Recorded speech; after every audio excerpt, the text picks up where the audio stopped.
இந்த மாதிரி மாட்டு பண்ண அமைச்சீங்கன்னா கண்டிப்பா உங்களுடைய பண்ண லாஸே கிடையாது. வணக்கம். நம்ம இன்னைக்கு ஈரோடு மாவட்டத்தில் அமைஞ்சிருக்கக்கூடிய ரொம்பவே ஃபேமஸான ஒரு கோஷாலைக்கு வந்திருக்கோம். இங்க வந்து ஒரு 1000 நாட்டு மாடுகளை வளர்க்குறாங்க அப்படின்னு சொல்லிட்டு, சரி அது எப்படிதான் வளர்க்குறாங்க, ஏன்னா 4 மாடுகள் வளர்க்குறதே ஒரு பெரிய விஷயம் நம்ம வீட்டை பொறுத்த வரைக்கும். ஸோ அதனால அதை பார்க்கலான்ட்டு வந்தோம்.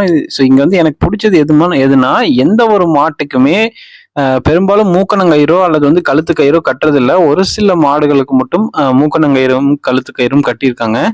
அது எப்படி 1000 மாடுகளை எப்படி வளர்க்குறாங்க அப்படின்னா, பார்ட்டிஷன் மெத்தட்ல வளர்க்குறாங்க. இப்போ ஒரே மாதிரி ஒரே சைஸ்ல இருக்கக்கூடிய மாடுகள் எல்லாத்தையும் ஒரு செட்ல போட்டு அடைச்சிடுறாங்க அப்படின்னா அதுக்கு தகுந்த ஸ்பேஸ் கொடுத்து அதுக்கு விளையாடுறதுக்கான ஸ்பேஸ், நடக்கிறதுக்கான ஸ்பேஸ், படுக்கிறதுக்கான ஸ்பேஸ். ஸோ அதுக்கு தகுந்த மாதிரி அவங்க பிளான் பண்ணியிருக்காங்க. ஸோ இப்போ நிழல்லையும் அது ஷெட் அப்படின்னா அதுக்குள்ளேயே நிழலும் இருக்கு, வெயிலும் வர மாதிரியான அமைப்பு இருக்கு.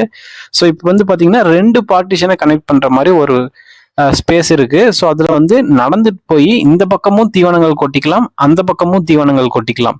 ஸோ அது மட்டும் இல்லாம இன்னொரு சிறப்பான விஷயம் என்ன அப்படின்னா, ஆடுகளுக்கு ஃபேன் எல்லாம் போட்டிருக்காங்க.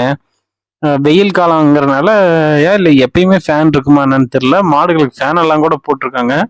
அதே மாதிரி இவங்க வந்து ஆர்டிஃபிஷியல் இன்செமினேஷன் சொல்லக்கூடிய ஏஐ வந்து இது இவங்க பண்றது இல்லை.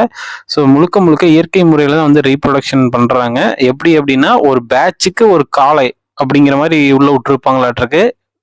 ஒரு காளை 2 காளை அந்த மாதிரி உள்ள ஷெட்டுக்குள்ள இருந்தது. ஆனா தரமான காளையா இருந்ததுங்க. இப்போ ஒரு பிரீடு மாடுகள் உள்ள இருக்கு அப்படின்னா அதுல வந்து வேற பிரீடு மாடுகளை விடுறது இல்லை. ஃபுல்லா கிரு இருக்கு பாருங்க. ஸோ அதே மாதிரி ஃபுல் அண்ட் ஃபுல் கிரு தான் இருக்கு. நாட்டு மாடு அப்படின்னா நாட்டு மாடுகள் தான் இருக்கு. அது மட்டும் இல்லாம இவங்க பச்சை தீவனங்கள்லாம் கொடுக்குறாங்க போல் இருக்கு. ஸோ அதெல்லாமே கூட அழகா அடுக்கியிருந்தாங்க. ஸோ ஈவினிங் தான் கட் பண்ணி கொடுப்பேன் அப்படிங்கிற மாதிரி சொல்லியிருந்தாங்க. மார்னிங் ஈவினிங் நம்மளுக்கு கொஞ்சம் ஒர்க் இருந்ததுனால சரி அப்படியே கிளம்பலாம் அப்படின்னு சொல்லிட்டு அதோட அப்படியே கிளம்பியாச்சுங்க. ஷெட் இந்த மாதிரி அமைச்சு பாருங்க. ஸோ உங்களுக்குமே ரொம்ப ஈஸியா இருக்கும், பிளஸ் மாடுகளுக்கும் ரொம்பவே கம்ஃபர்டபுளா இருக்கும்.